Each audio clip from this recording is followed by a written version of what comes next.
সম্মানিত দ্বীনী ভাইয়েরা, আজকের জুমার খুতবার আলোচ্য বিষয় হজের গুরুত্ব ও তাৎপর্য।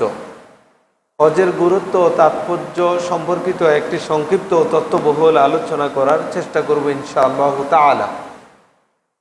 আমরা সকলেই জানি, যারা ইসলাম গ্রহণ করেছি, মুসলমান হয়েছি, ইসলামের মৌলিক যেই সকল ভিত্তি এবং খুঁটি আছে, সে সকল মৌলিক খুঁটিগুলির, ভিত্তিগুলির, স্তম্ভগুলির অন্যতম একটি স্তম্ভ হলো সামর্থ্যবান ব্যক্তি হজ পালন করবে। সামর্থ্যবান ব্যক্তি হজ পালন করতে হবে, এটা ইসলামের এমন গুরুত্বপূর্ণ একটি বিধান। সলাৎ যেমনিভাবে ফরজ, অনুরূপভাবে সামর্থ্যবান ব্যক্তির উপরেও হজ পালন করা ফরজ। এটাকে ছোট করে দেখার অথবা কৌশলে হজকে বাদ দিয়ে উমরায় বারবার গিয়ে হজকে ছোট করা অথবা হজকে গুরুত্ব না দেয়া সামর্থ্যবান ব্যক্তির এটা একটি অপরাধ প্রবণতা ছাড়া আর কিছু হতে পারে না। কোনো ব্যক্তি যদি সামর্থ্যবান ব্যক্তির উপরে হজ পালন করা ফরজ বা আবশ্যক এটাকে অস্বীকার করে, তাহলে সে ইসলাম থেকে বেরিয়ে যাবে। অনুরূপভাবে কেউ যদি এই হজ নামক গুরুত্বপূর্ণ ইবাদতকে উপহাস করে, ঠাট্টা বিদ্রূপ করে, ওই ব্যক্তিও ইসলাম থেকে বেরিয়ে যাবে। অনুরূপভাবে আপনি তার গুরুত্ব ও তাৎপর্য বুঝেন, সামর্থ্য আছে, অর্থবিত্ত আছে, তারপর আপনি হজ করেন না, হজ করতে আপনার ইচ্ছা করে না, তাহলেও আপনি কবিরা গুনার মতো ভয়ঙ্কর অপরাধে জড়িয়ে আছেন, এটা আপনাকে বুঝতে হবে। সম্মানিত দ্বীনী ভাইয়েরা, রাসূলুল্লাহ সাল্লাল্লাহু আলাইহি ওয়াসাল্লামের সাহাবী ইবনে ওমর রাদিয়াল্লাহু তাআলা আনহু থেকে বর্ণিত, তিনি বলেন, রাসূলুল্লাহ সাল্লাল্লাহু আলাইহি ওয়াসাল্লাম বলেছেন, বুনিয়াল ইসলামু আলা খামসিন, ইসলাম 5টি ভিত্তির উপরে প্রতিষ্ঠিত। শাহাদাতিন আল্লা ইলাহা ইল্লাল্লাহ ওয়া আন্না মুহাম্মাদার রাসূলুল্লাহ। সেই 5টি ভিত্তির প্রথমটি হলো এই বলে সাক্ষ্য দেওয়া যে আল্লাহ ছাড়া কোনো ইলাহ নেই, আর মুহাম্মদ সাল্লাল্লাহু আলাইহি ওয়াসাল্লাম আল্লাহর পক্ষ থেকে প্রেরিত রাসূল। এটা হচ্ছে ইসলামের প্রথম ভিত্তি এবং স্তম্ভ। এই স্বীকৃতি দেওয়ার পরে একজন মুসলিমের উপরে দ্বিতীয় যে দায়িত্ব এবং কর্তব্য, ছোট বড় ধনী দরিদ্র সকলের উপরে দ্বিতীয় যে কাজটুকু আরোপিত হয় সেটা হলো ইকামিস সালাত, সালাত প্রতিষ্ঠা করা, যথাযথভাবে সালাত আদায় করা। নিজে সালাত আদায় করবে, পরিবার পরিজনকেও সালাত আদায়ের জন্য উদ্বুদ্ধ করবে। দুঃখজনক হলো, সালাত মানে হলো রাসূলুল্লাহ সাল্লাল্লাহু আলাইহি ওয়াসাল্লামের জামানায় জামাআতের সাথে আদায় করা। জামাআতবিহীন সালাত যারা আদায় করত তাদেরকে মুনাফিক মনে করত। আজকে সেই জামায়াতের প্রতি আমাদের কোনো ভ্রুক্ষেপ নাই, যেন তেনভাবে আমরা সালাত আদায় করি। এটা সাহাবায়ে কেরাম রিদওয়ানুল্লাহি আলাইহিম আজমাইন কোনো ইমানদারের স্বভাব হিসাবে তারা চিহ্নিত করেননি, এটা মুনাফিকদের স্বভাব ছিল। সেই যুগে কোন লোকটা মুনাফিক এটা চেনার জন্য তারা ঠিক করতেন জামাতে কে অংশগ্রহণ করে আর করে না। তাহলে আপনি বুঝে নেন, আমার সমাজে যারা সালাত আদায় করে কিন্তু জামাতের প্রতি তার কোনো আগ্রহ নেই, সালাতের শেষ সময় গিয়ে সালাত আদায় করে, অথচ নিজেকে পাক্কা মুসল্লি হিসাবে দাবি করে। রাসূলুল্লাহ সাল্লাল্লাহু আলাইহি ওয়াসাল্লামের জামানা হলে একে একবারে পাক্কা মুনাফিকই বলতো। সময়ের ব্যবধানে আজকে এই লোকটাই পাক্কা মুসল্লিতে পরিণত হয়েছে। আল্লাহ তাআলা আমাদেরকে ক্ষমা করুন। দ্বিতীয় এই দায়িত্বের পরে তৃতীয় দায়িত্ব হলো শুধুমাত্র ধনীদের জন্যে, ওয়া ইতাই যাকাত, যাকাত আদায় করবে। 4 নম্বর যে খুঁটি সেটা হলো ওয়াল হাজ্জি, হজ আদায় করবে, এটা সামর্থ্যবান ব্যক্তির জন্যে। 5 নম্বর হলো ওয়া সাওমি রমাদান, রমজান মাসে সিয়াম পালন করবে, এটাও প্রত্যেক সুস্থ বালেগ প্রাপ্তবয়স্কের উপরে ফরজ। সম্মানিত দ্বীনী ভাইয়েরা, এই 5টি স্তম্ভ বা খুঁটির উপরে ইসলাম দাঁড়িয়ে আছে। এর মানে এই 5টি পূর্ণাঙ্গ ইসলাম না। একটি ঘরের বা একটি বিল্ডিংয়ের, একটি স্থাপনার অনেকগুলি খুঁটির উপরে এটা দাঁড়িয়ে থাকে। এর অর্থ এ নয় যে স্থাপনাটি এই 5টি খুঁটির নাম, বরং আমরা বলবো এই 5টি খুঁটি বা বেসের উপরে বিল্ডিংটা দাঁড়িয়ে আছে, তবে তার অনেকগুলি কাজ বাকি আছে। দরজা, জানালা, ভেন্টিলেটর, সৌন্দর্য, কারুকার্যতা, আরও অনেকগুলি কাজ আছে। তার মানে ইসলাম মৌলিকে 5টি খুঁটি এবং স্তম্ভের উপরে দাঁড়িয়ে আছে, মানে এই 5টিই পূর্ণাঙ্গ ইসলাম নয়। এর সাথে আনুষঙ্গিক ইসলামের অনেক আদেশ নিষেধগুলি আছে, সেগুলিও আপনাকে আমাকে পালন করতে হবে, তাহলে ইসলামের পূর্ণতা পাওয়া যাবে। সম্মানিত দ্বীনী ভাইয়েরা, তো ইসলামের 5টি স্তম্ভের অত্যন্ত গুরুত্বপূর্ণ একটি স্তম্ভ হলো হজ আদায় করবে কে? সামর্থ্যবান ব্যক্তি। আল্লাহ সুবহানাহু ওয়া তাআলা পবিত্র কুরআনুল কারীমের সূরা আলে ইমরানের 97 নম্বর আয়াতে বললেন, ওয়ালিল্লাহি আলান নাস হিজ্জুল বাইতি মান ইসতাতাআ ইলাইহি সাবিলা। আল্লাহর জন্য মানুষদের উপরে দায়িত্ব হলো, যে ব্যক্তি সক্ষমতা রাখে ওই ব্যক্তির উপরে আল্লাহর ঘর তাওয়াফ করা, হজ পালন করা, সেখানে চলে যাওয়া। তার মানে প্রত্যেক সামর্থ্যবান ব্যক্তির উপরে আল্লাহর ঘর তার সন্তুষ্টির জন্য তাওয়াফ করা, আল্লাহর ঘরের উদ্দেশ্যে চলে যাওয়া, হজ পালন করা, এটা ফরজ। ওয়ালিল্লাহি আলান নাস, আল্লাহর জন্যেই মানুষের উপরে আবশ্যক হলো হিজ্জুল বাইতি, বাইতুল্লাহিল হারামের হজ পালন করা। মান ইসতাতাআ ইলাইহি সাবিলা, এই পথে যার সক্ষমতা আছে, সামর্থ্য আছে, সামর্থ্য থাকলেই আপনাকে হজ করতে হবে। এটা ইসলামের অত্যন্ত গুরুত্বপূর্ণ একটি আদেশ। দুঃখজনক হলো আপনি সালাত আদায়কে যেমনিভাবে ফরজ মনে করেন, সামর্থ্য থাকার পরেও হজ আদায় করাকে এভাবে ফরজ মনে করেন না। কারণ আপনার সমাজে যে লোকটা সালাত আদায় করে না, তাকে আপনি যেভাবে ঘৃণা করেন, যে লোকটা সালাত আদায় করে না, যার পরিবার সালাত পাবন্ধ নেই, ওই পরিবারকে আপনি সালাত আদায় করার কারণে যেভাবে ঘৃণার চোখে দেখেন, অনুরূপভাবে ওই সমাজের সামর্থ্যবান ব্যক্তিটা হজ আদায় না করার কারণে তাকে ওভাবে আপনি ঘৃণার চোখে দেখেন না। বিষয়টা আপনার কাছে একেবারে নর্মালাইজড হয়ে গিয়েছে, স্বাভাবিক হয়ে গিয়েছে। আপনি একজন মুসল্লি, নিয়মিত 5 ওয়াক্ত সালাত আদায় করেন, আপনার ছেলেটাকে একটা বেনামাজি পরিবারের মেয়েকে বিয়ে করাতে আপত্তি করেন, কারণ এরা সালাত আদায় করে না।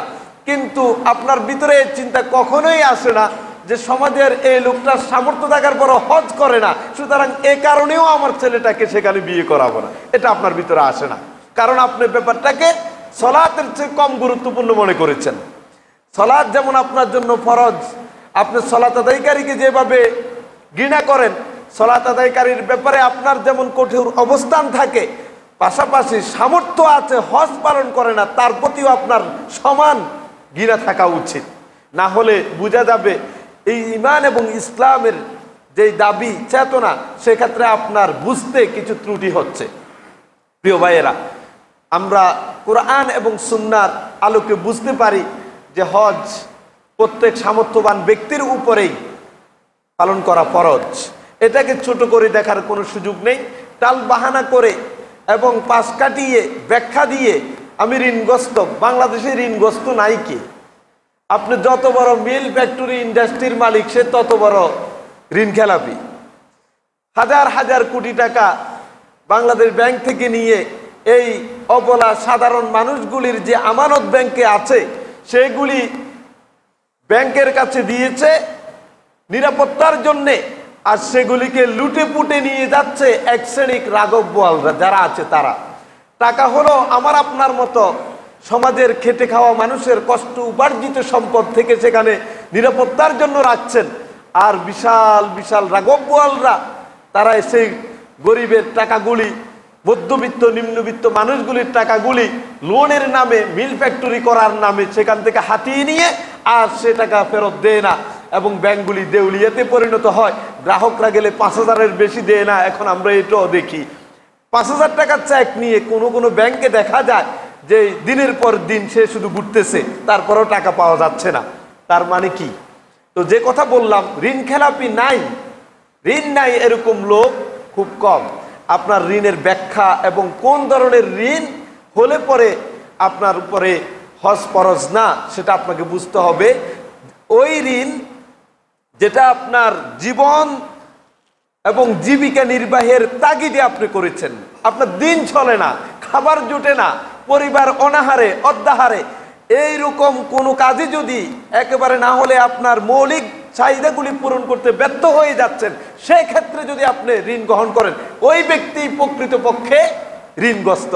কিন্তু আপনার একটা ফ্যাক্টরি আছে, আরও একটা করলেন, আরও একটা করলেন, হাজার হাজার কোটি টাকা ব্যাংক থেকে ঋণ নিলেন, আপনি নিজেকে বলছেন ঋণ খেলাপি, আমি ঋণগ্রস্ত। আপনি যাকাতও দেন না, আপনি হজও করেন না, আপনি ভাবছেন যে আমার এই হজ আমার উপরে ফরজ না, কারণ ঋণগ্রস্তদের উপরে হজ ফরজ না। প্রিয় ভাইয়েরা, আসুন তাহলে ইসলামে গুরুত্বপূর্ণ একটি ইবাদত হলো সামর্থ্যবান ব্যক্তির জন্য হজ পালন করা। আমরা যেই উদ্দেশ্যে বাইতুল্লাহিল হারামের দিকে ছুটে যাই, সেই ইতিহাসটুকু সংক্ষেপে একটু আপনাকে জানান দিয়ে আমি সামনের আলোচনায় আপনাকে বোঝানোর চেষ্টা করব হজ কতটা গুরুত্বপূর্ণ।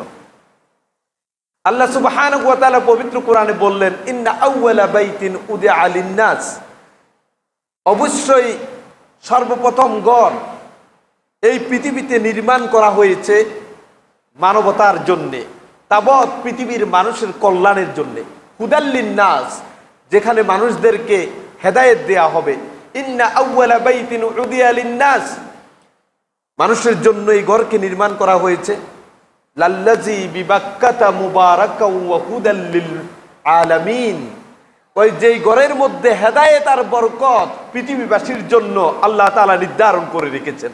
সুবহানাল্লাহি বিহামদি।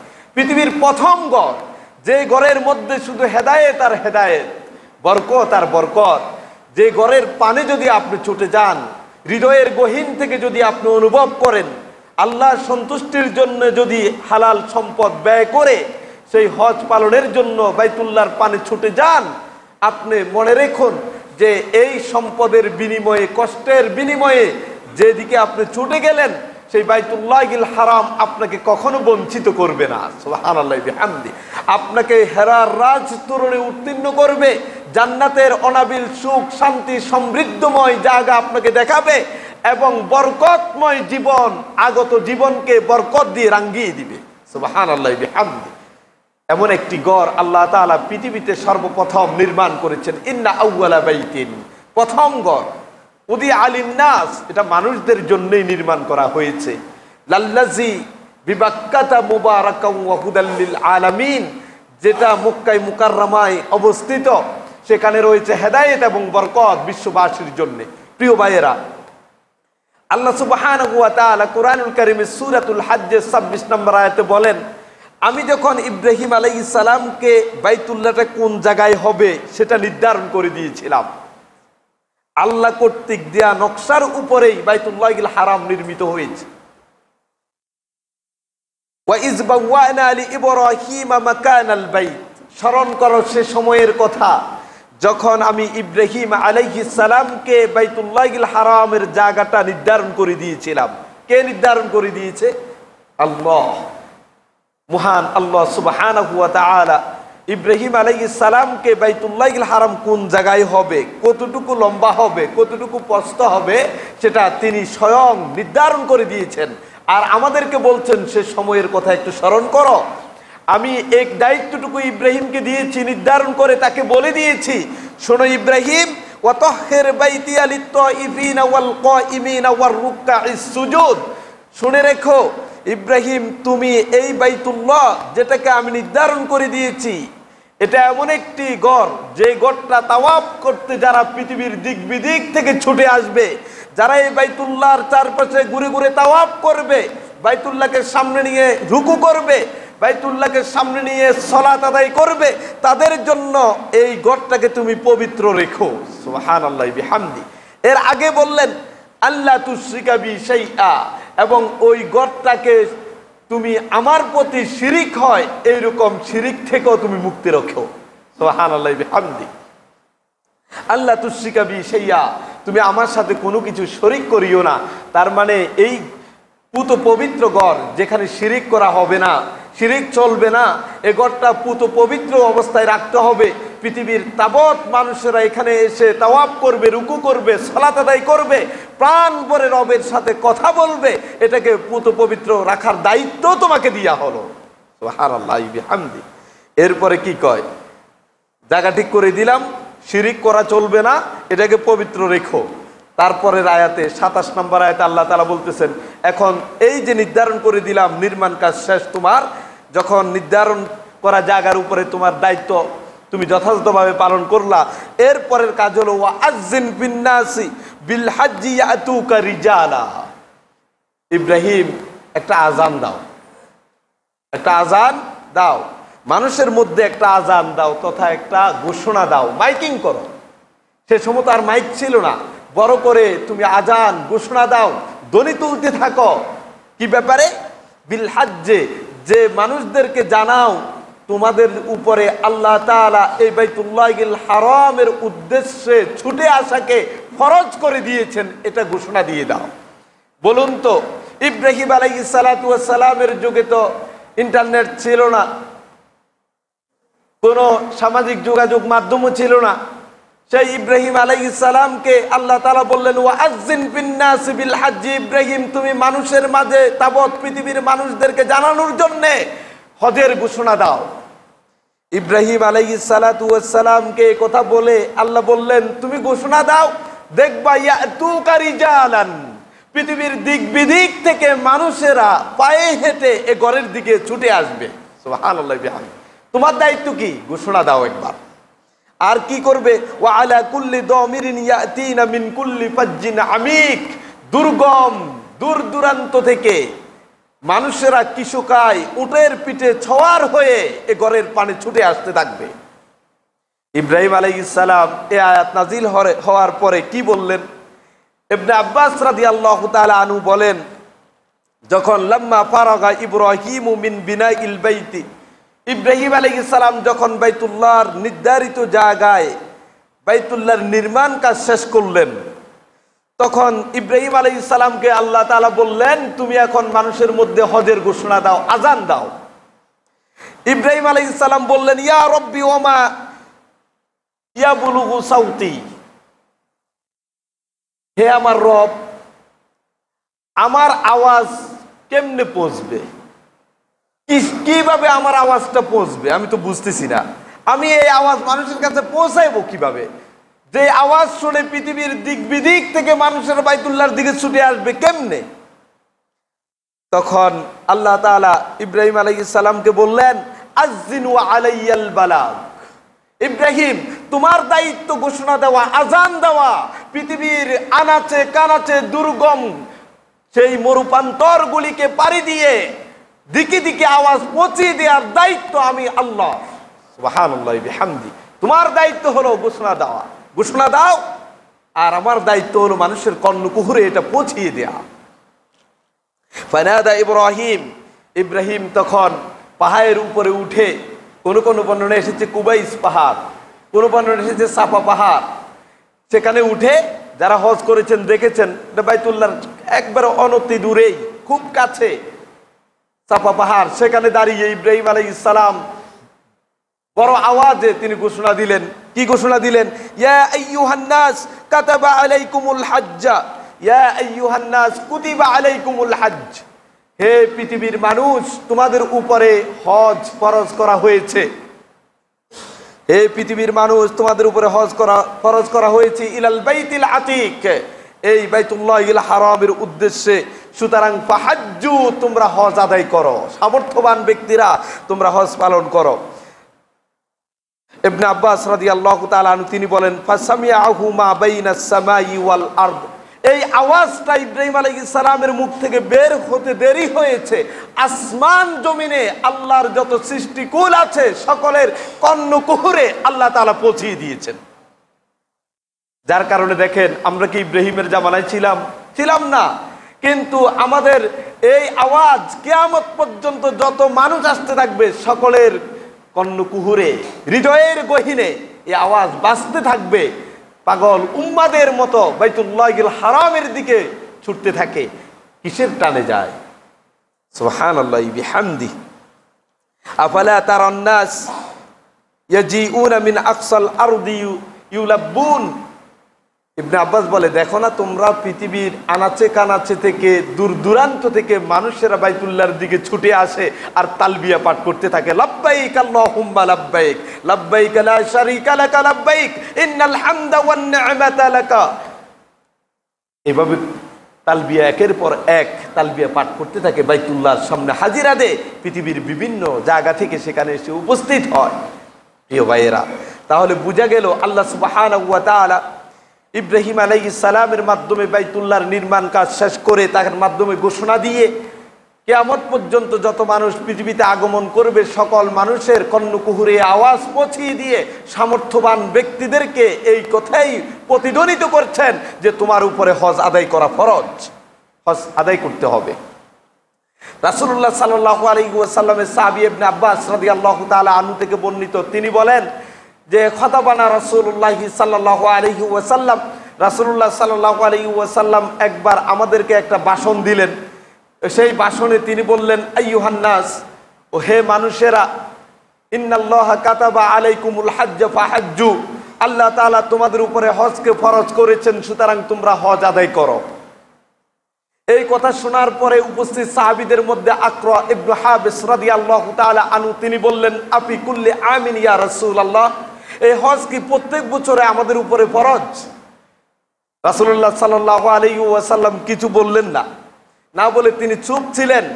তখন আকরা ইবনে সাবিত রাদিয়াল্লাহু তাআলা আনহুর কথার জবাবে তিনি একটা কথা বললেন, লাউ কুলতুহা নাআম লাওয়াজাবাত, যদি আমি তোমার কথা বা প্রশ্নের জবাবে বলতাম হ্যাঁ প্রত্যেক বছর তোমাদের উপরে ফরজ, তাহলে প্রত্যেক বছর সামর্থ্যবান ব্যক্তিদের উপরে হজ আদায় করা ফরজ হয়ে যেত। কিন্তু যদি এটা ফরজ হতো, লাম তা'মালু বিহা, তোমরা হজ এই ফরজ আদায় করতে পারতা না। এই জন্য আমি চুপ ছিলাম। চুপ না থেকে হ্যাঁ বললেই প্রত্যেক বছর এটা ফরজ হতো, প্রত্যেক বছরেই করা লাগতো। আমি চুপ ছিলাম কারণ আমি জানি তোমরা প্রত্যেক বছর করতে পারবা না। ওয়ালাম তাস্তাতিউ আন তা'মালু বিহা, এটা করতে তোমরা সক্ষম হবে না প্রত্যেক বছর। এরপরে রাসূল বললেন যে আল হাজ্জু মাররাহ, হজ হলো বছরে একবার। আল হাজ্জু মাররাহ, হজ বছরে নয়, তামাম জীবনে একবার আদায় করা ফরজ। তামাম জীবনে সামর্থ্যবান ব্যক্তির উপরে হজ আদায় করা একবার ফরজ, এটা আপনাকে করতেই হবে যদি আপনার সামর্থ্য থাকে। একের অধিকবার যদি আপনি করেন সেটা আপনার জন্য অতিরিক্ত মুস্তাহাব বা তাতাওয়ু হবে। এই কথা হাদিসের পরের অংশ বললেন, ফামান জাদা ফাতাতাওয়ুন। মুসনাদে আহমদে হাদিসটি এসেছে, যে ব্যক্তি একের অধিকবার হজ করতে চায় সে যেন মনে রাখে এই প্রথমবার ছিল তার জন্য ফরজ, পরের যতবার হজ করছে এটা তার জন্য অতিরিক্ত এবং মুস্তাহাব পর্যায়ের, এটা ফরজ না। প্রিয় ভাইয়েরা, ডক্টর ইউসুফ আল কারজাবি রাহিমাহুল্লাহ তিনি তার ফিকহুল আওলাবিয়াত কিতাবের মধ্যে চমৎকারভাবে এই কথাটুকু তুলে ধরেছেন যে হজ তো আপনার উপরে জীবনে একবার ফরজ। আপনার সামর্থ্য থাকলে আপনি এটা করতে পারেন বারবার, কিন্তু প্রথমবার ছিল আপনার উপরে ফরজ, পরেরগুলি হচ্ছিল আপনার মুস্তাহাব বা অতিরিক্ত কাজ। আপনাকে মনে রাখতে হবে আপনার সম্পদ আছে বলেই আপনি প্রত্যেক বছর চাইলে যেতে পারেন, এর অর্থ এই নয়।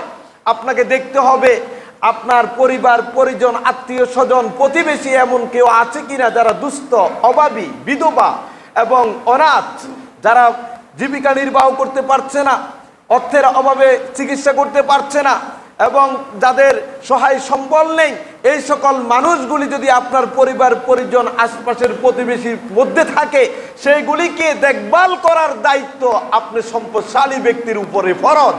এমতো অবস্থায় প্রথমবার হজ করা ছিল ফরজ, পরের বার হজগুলি ছিল আপনার জন্য অতিরিক্ত। কিন্তু অতিরিক্ত হজগুলি না করে আপনার চারপাশের অসহায় দুস্থ মানুষগুলিকে অভাব মোচনের জন্য সে অর্থ ব্যয় করা আপনার উপরে ওই অতিরিক্ত বা নফল হজের চেয়ে বেশি গুরুত্বপূর্ণ। সেই চেতনা কি আপনি লালন করেন? আপনার অনেক সংবাদ আমরা শুনতে পাই যে ছোট ভাইরা অসুস্থ বিছানায় শুয়ে আছে, বড় ভাই জীবিকা নির্বাহ করতে পারে না, মেজ ভাই তার সম্পদের অভাব নেই, কিন্তু এই ভাইদের খোঁজ খবর নেওয়ার প্রয়োজনীয়তা সে অনুভব করে না। পিতামাতা ক্যান্সারে আক্রান্ত হয়েছে, তাদেরকে বৃদ্ধাশ্রমে পাঠিয়ে দেয়। আর তিনি প্রতি বছর বছর হজ করেন, তার বোন অথবা আশপাশের মানুষগুলি অনাথ দুস্থ মানবতাগুলিকে হাহাকার করছে ক্ষুধার্ত অবস্থায়, সেই মানুষগুলিকে কিছু টাকা দিয়ে সহযোগিতা করবে সে চেতনা তিনি লালন করেন না। তিনি ফ্ল্যাট বাড়িতে গুলশানে বসবাস করেন আর প্রতি বছর তিনি হজ করেন। আপনার মনে রাখা উচিত, আপনার এই সম্পদের ব্যাপারে আল্লাহর কাঠগড়ায় আপনার জবাব দিতে হবে। প্রথমবার ছিল ফরজ, পরেরগুলি আপনার জন্য ফরজ ছিল না। হ্যাঁ, আপনি যদি আপনার এই প্রতিবেশী আত্মীয় স্বজন এদের খোঁজখবর নেয়ার পরে আপনার যদি আরও হজ করতে চায় নফল এবং অতিরিক্ত, সেটাতে কোনো আপত্তি নাই, কিন্তু আপনাকে বুঝতে হবে কোন কাজটি কোন কাজের উপরে অত্যধিক গুরুত্বপূর্ণ, সেই ভিত্তিতে আপনাকে কাজ করতে হবে। প্রিয় ভাইয়েরা, চলুন রাসূলুল্লাহ সাল্লাল্লাহু আলাইহি ওয়াসাল্লামের এই হাদিস থেকে আমরা বুঝতে পারলাম হজ জীবনে একবার মাত্র ফরজ। সামর্থ্য থাকলে আপনি একবার করবেন, আর পরের বার হজ করার আগে আপনি দেখবেন আপনার চারপাশের মানুষগুলির কোনো অভাব আছে কিনা, তাদের কোনো প্রয়োজনীয়তা আছে কিনা, সেগুলি পূরণ করুন। পাশাপাশি অতিরিক্ত হজ করতে চাইলে সেটাও করুন, কিন্তু কোনো খোঁজ খবর নিলেন না, তাদের কোনো প্রয়োজন পূরণে আপনি এগিয়ে আসলেন না। নিজে পাক্কা মুসল্লি এবং হাজী সাহেব হওয়ার জন্য নামের আগে আলহাজ। আমার অনেক বন্ধু অনেক মুরব্বীদেরকে দেখে আলহাজ না বললে খুব রাগ করে, তার কোনো বংশ নাই, মর্যাদা নাই, কিছু নাই, কিন্তু নামের আগে আলহাজ হাজী সাহেব, কি গর্ববোধ করে। তাহলে তো বলতে হয় রাসূলুল্লাহ সাল্লাল্লাহু আলাইহি ওয়াসাল্লাম জীবনে হজ করেছেন কয়বার? একবার হজ করেছেন। রাসূলুল্লাহ সাল্লাল্লাহু আলাইহি সাল্লাম জীবনে একবার হজ করেছেন। আপনি যে প্রতি বছর বছর হজ করেন, আপনার সামর্থ্য থাকলে এ ব্যাপারে উদ্বুদ্ধ করা আছে, তবে পাশাপাশি ওই প্রয়োজনীয়তাগুলি অভাবগুলিও পূরণ করবেন। আর সেই হজ দ্বারা যদি আপনার উদ্দেশ্য থাকে নামের আগে আলহাজ অথবা লোকজন আপনাকে হাজী সাহেব বলবে, তাহলে আপনার জন্য দুর্ভোগ রয়েছে। আপনার এই ইবাদত আল্লাহর কাছে কবুল হবে কিনা সেটা প্রশ্ন রয়েছে। কারণ আপনি মানুষদের থেকে আলহাজ শোনার জন্য হজ করছেন, আপনি মানুষ আপনাকে আলহাজ বলুক সেজন্যই করছেন। আপনাকে একটা কথা আমি বলে রাখি, আমি আপনি হজ পালনের জন্য যে পরিশ্রম করছি, সম্পদ ব্যয় করছি, সেই পরিশ্রম এবং সম্পদ হালাল কিনা সেটা হলো প্রথম প্রশ্ন। এরপরে যদি আমরা সেই বাইতুল্লাহিল হারামের কাছে যাই, সেখানে হজ পালন করি, রাসূলুল্লাহ সুন্নাহর আলোকে কতটুকু করতে পারি সেটাও থেকে যায় প্রশ্নের উপরে। সর্বোপরি আমার আপনার হজ শতভাগ সুন্নাহর আলোকে করতে পারছি কিনা আল্লাহ ভালো করে জানেন। কিন্তু যারা জীবনে একবার হজ করেছেন, রাসূলুল্লাহ সাল্লাল্লাহু আলাইহি সাল্লাম তিনি নিজে, তার সাহাবায়ে কেরাম রিদওয়ানুল্লাহি আলাইহিম আজমাইন, এরকম অসংখ্য অগণিত সাহাবী যারা জীবনে একবার হজ করেছেন, দুবার করেছেন, কিন্তু তারা আমার আপনার মতো বছরে বছরে হজ করেন নাই। তাহলে ওই লোকগুলির হজ কবুল হওয়ার ব্যাপারে কোনো প্রশ্ন করার মতো সুযোগ নেই থাকার পরেও তারা কি তাদের নামের আগে আলহাজ ব্যবহার করেছে? আমি বলছি না আলহাজ লিখা যাবে না, আমি বলতে চাচ্ছি আপনি যদি এটার জন্যই হজ করেন, আলহাজ না বললে আপনি ব্যথা পান, কষ্ট পান, তাহলে আপনাকে আমি বলি আবু বকর রাদিয়াল্লাহু তাআলা আনহুর হজ কবুল হওয়ার ব্যাপারে কোনো সন্দেহ নাই, রাসূলুল্লাহ সাল্লাল্লাহু আলাইহি ওয়াসাল্লামের হজ কবুল হওয়ার ব্যাপারে কোনো সন্দেহ নাই। তাহলে আসুন আজকে থেকে আমরা বলি আলহাজ মুহাম্মাদুর রাসূলুল্লাহ সাল্লাল্লাহু আলাইহি ওয়াসাল্লাম। শুনেছেন কোনোদিন এই নাম? শুনেছেন আলহাজ আবু হুরায়রা রাদিয়াল্লাহু তাআলা আনহু, আলহাজ আবু বকর, আলহাজ উমর। তাহলে আমি আপনি আলহাজ লেখার জন্য এত উদ্গ্রীব কেন? আমি তো হজ করেছি আল্লাহর জন্যে, আপনি হজ করেছেন আল্লাহর জন্যে, কতটুকু কবুল হয়েছে ওই চিন্তায় আপনি মগ্ন থাকুন। কে আলহাজ বললো আর বললো না সেটা আপনি দেখার দরকার নেই। প্রিয় ভাইয়েরা, ইবনে আব্বাস রাদিয়াল্লাহু তাআলা আনহুর আরেকটি হাদিস, তিনি বললেন রাসূল সাল্লাল্লাহু আলাইহি ওয়াসাল্লাম বলেছেন তাআজ্জালু ইলাল হাজ্জি ইয়ানি আল ফারিদা, তোমরা হজ যখন ফরজ হয় তখন বিলম্ব করো না, তাড়াতাড়ি হজটা আদায় করে নাও। কারণ ফাইন্না আহাদাকুম লা ইয়াদরি মা ইয়ারিদু লাহ, তোমাদের কেউ জানে না তার জন্য কি বিপদ অপেক্ষা করছে। এই বছর আপনার সামর্থ্য হয়েছে, আপনি ভাবছেন ছেলে মেয়ে বিয়ে দিয়ে তারপরে হজ করতে যাব। আমাদের দেশে বিশেষ করে হজটাকে জীবনের সর্বশেষ কাজ মনে করা হয়। পরিবার পরিজনের সকল প্রয়োজন পূরণ করে ছেলে মেয়েকে বিয়ে দিয়ে, ছেলেকে মাস্টার ডিগ্রি পাস করিয়ে সব ব্যবসা বাণিজ্য গুটিয়ে তারপরে হজ করতে হবে, কারণ এরপরে আবার ফিরে আসতে নাও পারি। এই জন্য এটাকে জীবনের সর্বশেষ কাজ হিসাবে নির্ধারণ করা হয়।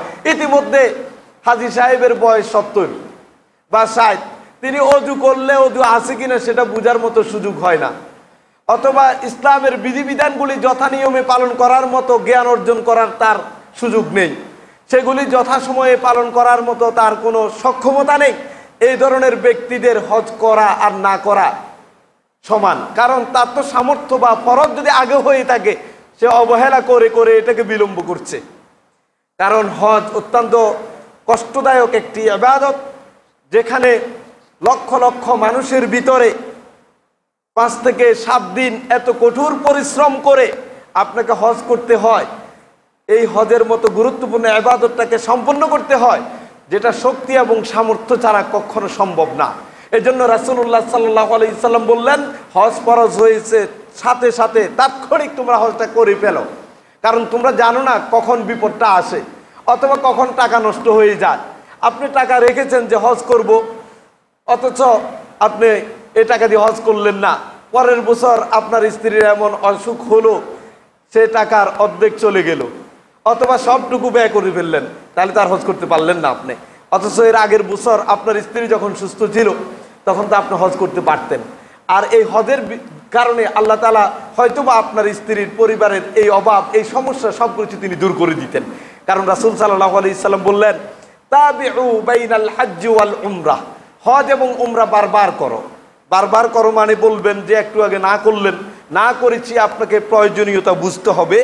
আপনার উপরে যদি চারপাশের মানুষদের অধিকার থাকে, সেটাকে সবার আগে পায়ে রুটি দিবেন অতিরিক্ত নফল হজ করার আগে। সেগুলি পূর্ণ করে যদি আপনার সামর্থ্য থাকে, তাহলে বারবার হজ এবং উমরা করেন, অসুবিধা নেই। ফাইন্নাহুমা ইয়ানফিআন ফাইন্নাহুমা ইয়ানফিআনিল ফাকরা ওয়াজ যুনুব, হজ আর উমরা এই দুটি এমন মহামূল্যবান অস্ত্র, যেগুলি আপনার আমার জীবনের দারিদ্রতা এবং পাপগুলিকে মোচন করে দেয়। সুবহানাল্লাহি বিহামদি, দারিদ্রতা চলে যাবে, আপনার আমার পাপগুলি চলে যাবে। তো কেমনে যাবে? কামা ইয়ানফিল কিরু খাবাসাল হাদিদ মিনাজ যাহাবি ওয়াল ফিদ্দা, ওই যেমনি ভাবে স্বর্ণকার এবং কর্মকার কামার আগুনের মধ্যে তার লোহাকে পুড়িয়ে, স্বর্ণরূপকে পুড়িয়ে নিখাত করে দে, মরিচিকা দূর করে দে, বেজাল দূর করে দে, অনুরূপভাবে হজ এবং উমরা আমাকে এবং আপনাকে এমন পাপ মুক্ত করে দিবে, মনে হয় যেন রজা আকা ইয়াউমি ওয়ালাদাতহু উম্মু, আজকেই তার মা তাকে প্রসব করেছে। সুবহানাল্লাহি বিহামদি। সম্মানিত দ্বীনী ভাইয়েরা, হজ উমরা সামর্থ্য থাকলে যাবতীয় প্রয়োজন শেষে আমরা বারবার করার চেষ্টা করব। আল্লাহ তাআলা সে তৌফিক আমাদেরকে দান করুন।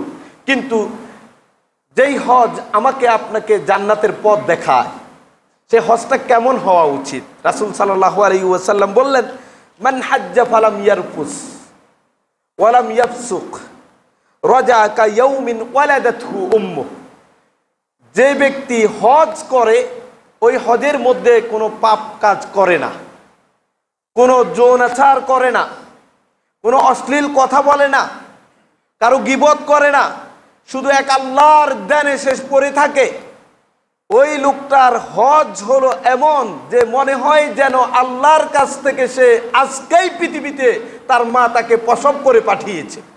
সুবহানাল্লাহি বিহামদি।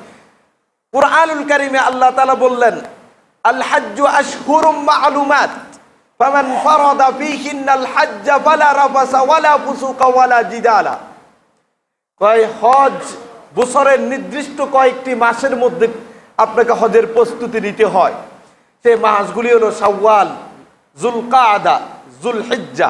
এই 3 মাসেই কোনো ব্যক্তি যদি হজ করতে চায়, তাহলে তাকে তার নিজ আবাসস্থল থেকে বের হতে হয়। আল হাজ্জু আশহুরুম মা'লুমাত ফামান ফারাদা ফীহিন্নাল হাজ্জা, যে ব্যক্তির যাদের ব্যাপারে হজ ফরজ হয়েছে, ওই ব্যক্তিদের দায়িত্ব কি শুনেন। ফালা রাফাসা, সে কোনো অশ্লীল কথা বলবে না, এই হজের দীর্ঘ সফরে অশ্লীল কোনো চিন্তা করবে না, অশ্লীল কোনো কাজের সাথে যুক্ত হবে না, কোনো আলাপচারিতা করবে না, এবং কোনো যৌনাচারের সাথে যুক্ত হবে না। ফালা রাফাসা ওয়ালা ফুসুকা, এবং কোনো পাপ কাজ করবে না। যৌনতা ছাড়া অন্যান্য কোনো পাপ, কাউকে কষ্ট দেয়া, গালি দেয়া, গীবত করা, টেলিভিশন দেখা, গল্পগুজব করা, সিগারেট খেতেও দেখেছি বাইতুল্লাহিল হারামের মধ্যে।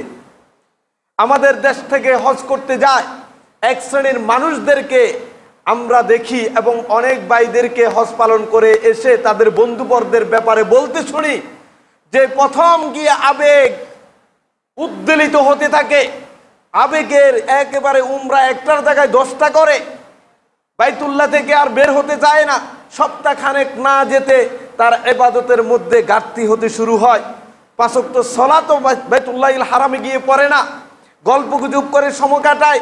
যে হোটেলে থাকে হোটেলে টেলিভিশন দেখে দেখে তার সময় কাটে। দেশের রাজনীতি নিয়ে গল্প আলাপচারিতায় তার দীর্ঘ সময় চলে যায়।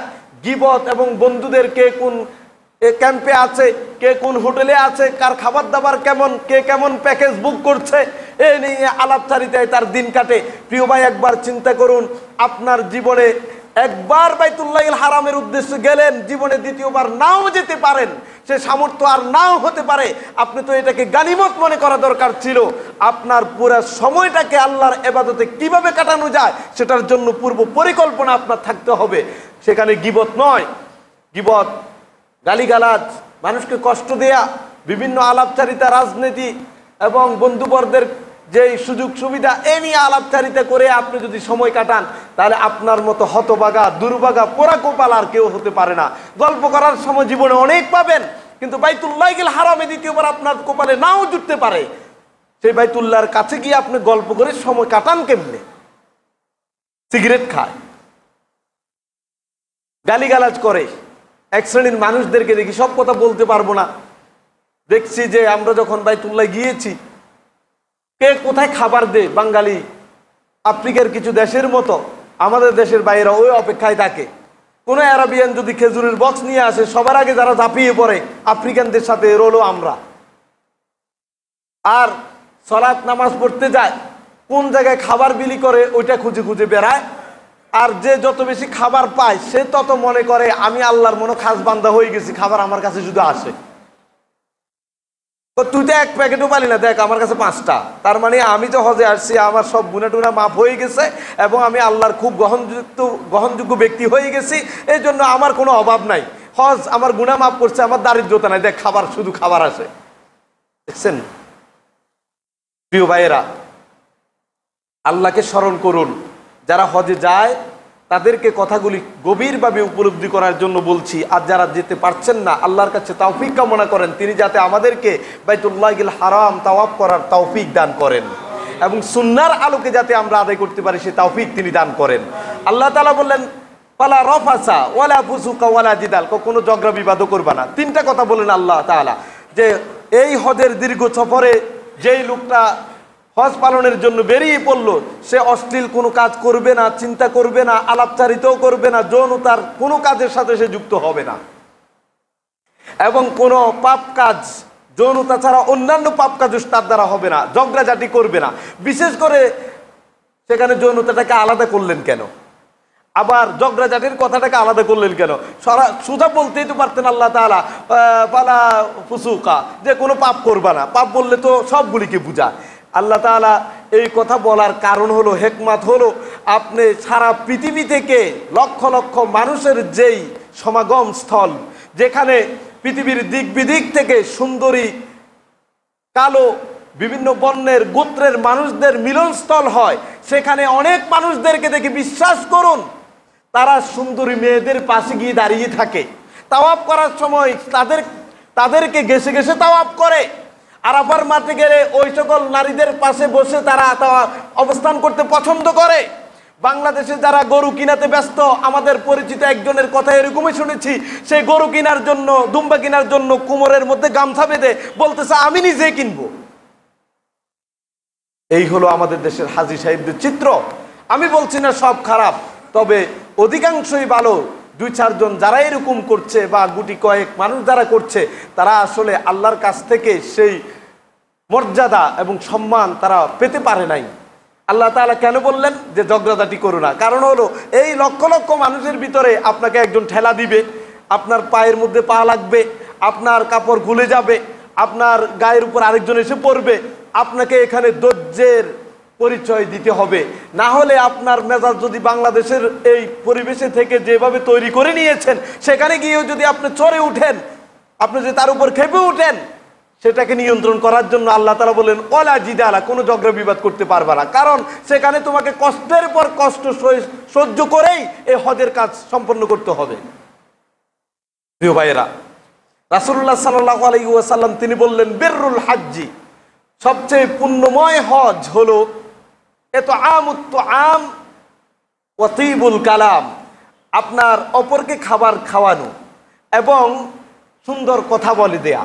আপনি হজের মধ্যে আছেন, আপনার হজটা যে পুণ্যবান হজ হয়েছে, হজ্জে মাবরুর হয়েছে, যে হজের সওয়াব এবং প্রতিদান শুধুমাত্রই জান্নাত। রাসূলুল্লাহ সাল্লাল্লাহু আলাইহি ওয়াসাল্লাম তিনি বললেন আল হাজ্জুল মাবরুর লাইসা লাহু জাযাউন ইল্লাল জান্নাহ, হজ্জুল মাবরুর এমন হজ যেটার প্রতিদান শুধুমাত্রই জান্নাত। সুবহানাল্লাহি বিহামদি। এখন কোন ধরনের হজটা হজ্জে মাবরুর আপনি বুঝবেন কেমনে? রাসূল সাল্লাল্লাহু আলাইহি সাল্লাম আরেক হাদিসে বলে দিলেন বিররুল হজ্জে, তোমার হজটা আমার হজটা হজ্জে মাবরুর হয়েছে কিনা, কল্যাণময় হজ হয়েছে কিনা, উপকারী হজ হয়েছে কিনা কিভাবে বুঝবেন? দুইটা সূত্র দিয়ে আপনাকে বুঝতে হবে। একটা হলো ইতআমুত আম, আপনারা অনেক ভাইদেরকে দেখবেন খাবার নাই, মাইলের মর মাইল পায়ে হেঁটে আরাফাতে যাচ্ছে, মুজদালিফাতে যাচ্ছে, বারবার আবার ফিরে আসছে, এই যে দীর্ঘ পথ পাড়ি দিতে গিয়ে তার হয়তো সামানা হারিয়ে গেছে, খাবার পানিও পাথেও নাই। আপনার কাছে দুইটা বোতল আছে, তাকে একটা দিয়ে দেন। আপনার কাছে এক বোতল পানি আছে, তাকে দুইটুক খাওয়ার জন্য দিয়ে দেন, কারণ সেখানে তো খাবার আপনি চাইলে অ্যাভেলেবেল কোথাও পাবেন না। এই জন্য রাসূল সাল্লাল্লাহু আলাইহি সাল্লাম বলল, আপনার ভিতরে যদি এই চেতনা হজের সফরে জন্ম নেয় যে আমার খাবার থেকে আমার ভাইকে খাবার দিয়ে দিব, তাকে খাবার দিয়ে বিপদে আমি সাহায্য করব, আর তাকে আমি কষ্ট দিব না, সুন্দর কথা বলবো, আমাকে গালি দিলেও, আমাকে ঠেলে ফেলে দিলেও, আমাকে পারালেও, ধাক্কা দিলেও আমি রাগ করব না, তাহলে বুঝে নেবেন যে আপনার হজ হজ্জুল মাবরুর হয়েছে, আপনার জন্য প্রতিদান হলো জান্নাত। প্রিয় ভাইয়েরা, সময় আর দীর্ঘায়িত করছি না, যদিও কথা অনেক বলার ছিল। একটা হাদিস বলে আমি শেষ করতে চাই। রাসূলুল্লাহ সাল্লাল্লাহু আলাইহি ওয়াসাল্লামের কাছে আমর ইবনুল আস রাদিয়াল্লাহু তাআলা আনহু এসে বললেন, ইয়া রাসূলুল্লাহ, আমি তো ইসলাম ধর্ম কবুল করতে চাই, আপনার হাতটা একটু বের করে দেন, আমি আপনার হাতে হাত রেখে বাইআত গ্রহণ করব, প্রতিশ্রুতি দিব যে আমি ইসলাম ধর্ম গ্রহণ করেছি। আমর ইবনুল আস রাদিয়াল্লাহু তাআলা আনহুর কথা শুনে রাসূল সাল্লাল্লাহু আলাইহি ওয়াসাল্লাম তার হাতটাকে সম্প্রসারিত করলেন। ঠিক আছে আমর, তুমি আমার হাতে হাত রেখে বাইআত গ্রহণ করো, ইসলাম গ্রহণ করো। যখন রাসূল হাত বাড়িয়েছে, এখন আমর নিজের হাতকে গুটিয়ে ফেলছে। রাসূল সাল্লাল্লাহু আলাইহি সাল্লাম বলল, মা লাকা ইয়া আমর, কি হয়েছে তোমার? তুমি বললা আমি হাত প্রশস্ত করতে, তুমি আমার হাতে হাত রেখে ইসলাম গ্রহণ করবা, এখন আমি হাত বের করলাম আর তুমি হাত সরিয়ে নিলা, কারণটা কি? তখন আমর বলল, আশতারিতু ইয়া রাসূলুল্লাহ, আমার একটা শর্ত আছে। তো কি শর্ত? শর্তটা হলো আইয়াক ফিরালি, যে আমি ইসলাম ধর্ম গ্রহণ করতে চাই, এই শর্তে আমার পূর্বের সব পাপ কি ক্ষমা হয়ে যাবে? সুবহানাল্লাহি বিহামদি। আমার পাপ ক্ষমা হবে কিনা এই ঘোষণা আপনার থেকে আগে শুনতে চাই। রাসূলুল্লাহ সাল্লাল্লাহু আলাইহি ওয়াসাল্লাম তিনি বললেন, আমা আলিমতা আন্নাল ইসলামা ইয়াহদিমু মা কানা ক্বাবলা, হে আমর, তুমি কি জানো না যেই ব্যক্তি কুফরি থেকে ইসলামের মধ্যে প্রবেশ করে সাথে সাথে তার পূর্বের সব গুনাহকে ধ্বংস করে দেওয়া হয়। সুবহানাল্লাহি বিহামদি। ওয়া আন্নাল হিজরাতা তাহদিমু মা কানা ক্বাবলাহা, আর যে ব্যক্তি আল্লাহর জন্য হিজরত করে, এক জায়গা থেকে আরেক জায়গায় চলে যায় আল্লাহর সন্তুষ্টির জন্য, ওই ব্যক্তির হিজরতের আগে যত পাপ ছিল সব পাপগুলিকে মাফ করে দেওয়া হয়। ওয়া আন্নাল হাজ্জা ইয়াহদিমু মা কানা ক্বাবলা, আর যে ব্যক্তি আল্লাহর জন্য হজ করে, আল্লাহর সন্তুষ্টির আলোক অর্জনের জন্য হজ আদায় করে, তার জীবনের পূর্বের সব গুনাহকে ক্ষমা করে দেওয়া হয়। সুবহানাল্লাহি বিহামদি। প্রিয় ভাইয়েরা, আসুন না আমরা হজের মতো এই গুরুত্বপূর্ণ ইবাদত যদি করতে পারি, তাহলে আল্লাহর কাছ থেকে আমরা সেই প্রতিদান পাবো ইনশাআল্লাহ। রাসূল সাল্লাল্লাহু আলাইহি সাল্লাম তিনি বললেন যে আল হুজ্জাজু ওয়াল উম্মার ওয়াহদুল্লাহ, যারা বাইতুল্লাহিল হারামের সামনে গিয়ে বলে লাব্বাইক আল্লাহুম্মা লাব্বাইক। দেখেন না ভাইয়েরা, দুটা ইহরামের কাপড়, যেটা কাপড়ের কাপড়, কাপড়ের কাপড় পরে ধনী দরিদ্র, বড় ছোট, উঁচু নিচু, রাজা মন্ত্রী, সাধারণ মানুষ সকলে একাকার হয়ে শুধুমাত্র একটি বাণী উচ্চারণ করছে, লাব্বাইক আল্লাহুম্মা লাব্বাইক। হাজির, আল্লাহ তোমার দরবারে হাজির। লাব্বাইক আল্লাহুম্মা লাব্বাইক, লাব্বাইক লা শারীকা লাকা লাব্বাইক। আল্লাহ তোমার দরবারে হাজির হয়েছি, তোমার কোনো শরীক নেই। এভাবে করে করে তালবিয়া পাঠ করছে। কার পানে ছুটে গিয়েছে? এক মহান রবের সন্তুষ্টির জন্য গিয়েছে। সেখানে গিয়ে আপনার মন থেকে যতগুলি কথা বলবেন, ইখলাসের সাথে করবেন, সুন্নাহর আলোকে করবেন, আপনি নিশ্চিত থাকতে পারবেন এই হজের সওয়াব এবং প্রতিদান আপনি জান্নাত পেতে যাচ্ছেন। রাসূল সাল্লাল্লাহু আলাইহি সাল্লাম বললেন, যারা হজ করতে যায় এবং উমরা পালন করতে যায় তারা আল্লাহর মেহমান। সুবহানাল্লাহি বিহামদি, আল্লাহর মেহমান। ইন দাআউহু আজাবাহুম, তারা যখনই আল্লাহকে ডাক দেয় আল্লাহ তাদের ডাক শুনেন এবং কবুল করে নেন। ওয়া ইন ইস্তাগফারুহু গাফারা লাহুম, এই আল্লাহর মেহমান হাজী এবং উমরা পালনকারী এরা যখন আল্লাহর কাছে ক্ষমা চায় সাথে সাথে আল্লাহ তাদেরকে ক্ষমা করে দেন।